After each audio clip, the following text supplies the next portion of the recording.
आखिरी दिन के प्रचार में आज केंद्रीय मंत्री अमित शाह बंगाल में 4 रैलियां करेंगे, तो दिल्ली के सीएम रेखा गुप्ता आज आसनसोल दक्षिण में रोड शो करेंगी। वहीं सीएम ममता बनर्जी भी आज 4 रैलियां करेंगी।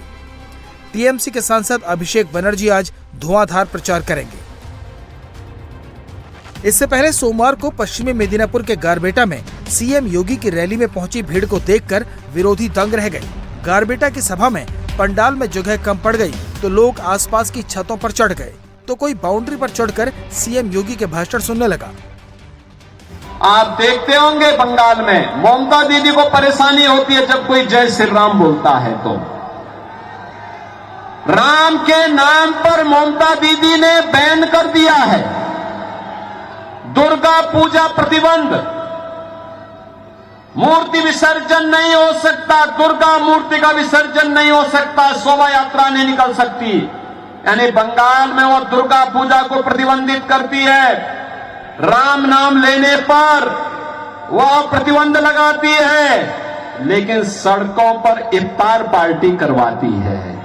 आज से 9 वर्ष पहले यूपी में इसी प्रकार की अराजकता थी, उपद्रव होते थे, गुंडागिर्दी होती थी, पर्व त्योहार के पहले कर्फ्यू लगता था, सड़कों पर नमाज होता था, इफ्तार की पार्टी होती थी, बेटी असुरक्षित थी, व्यापारी असुरक्षित था, विकास ठप था।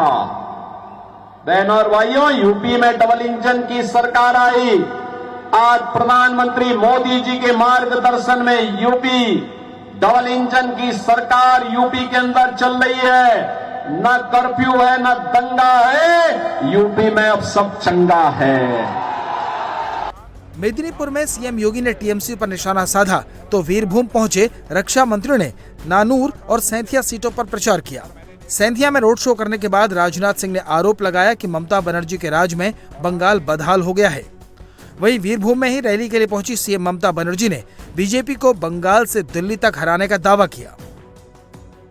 पूरे पश्चिम बंगाल में भय, दहशत, जुल्म और अत्याचार का एक माहौल लगातार 15 वर्षों तक रहा, लेकिन पश्चिम बंगाल की जनता ने बराबर टीएमसी को 3-3 बार का मौका दिया। 15 वर्षों का समय, मैं समझता हूं किसी राज्य के विकास के लिए 15 वर्षों का समय यह कम नहीं होता है।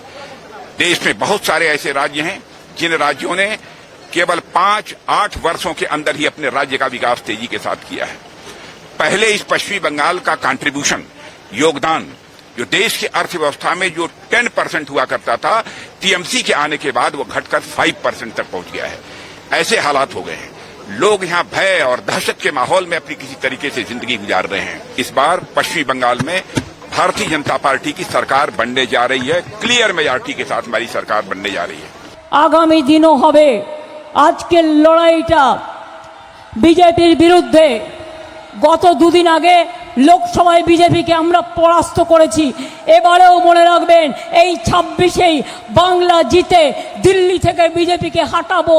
এটা আমাদের অঙ্গীকার, এটা আমাদের শপথ, এটা আমাদের প্রতিশ্রুতি।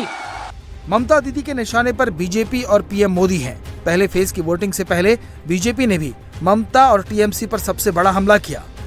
पिछले चुनाव में ममता को नंदीग्राम में हरा चुके बीजेपी नेता सुवेंदु अधिकारी ने ममता को इस बार भवानीपुर सीट से हराने का दावा किया।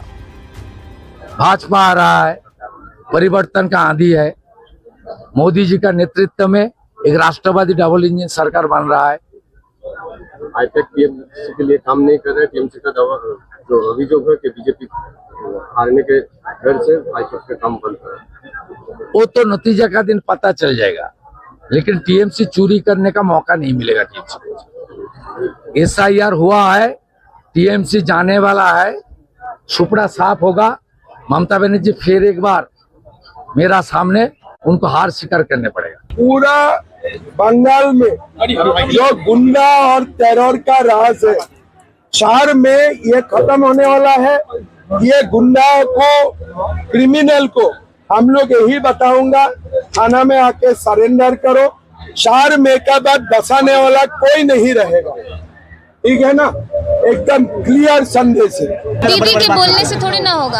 हम खुद बिहार से आए हैं और मैं खुद बिहार की बेटी हूँ और हम लोग बहुत सुरक्षित हैं। तो इवन मुझे बंगाल में आने में थोड़ा असहज महसूस हो रहा था कि चुनाव के दौरान जब हम देख रहे थे कि अपोजिशन पार्टी के जो कार्यकर्ता हैं वो लोग पथरावबाजी कर रहे हैं, वसूलीबाजी कर रहे हैं, दलालबाजी कर रहे हैं, तो शायद मैं सुरक्षित महसूस नहीं करूँगी। लेकिन 2026 में आप लोगों के प्यार और उनके साथ जो बीजेपी के साथ जो उनका जो स्नेह है उसको देख करके आपको पता चलेगा कि 2026 में परिवर्तन होगा और इस बार बंगाल जागेगा। वार पलटवार और चुनावी दावों के बीच आज पहले चरण का प्रचार शाम 5 बजे थम जाएगा।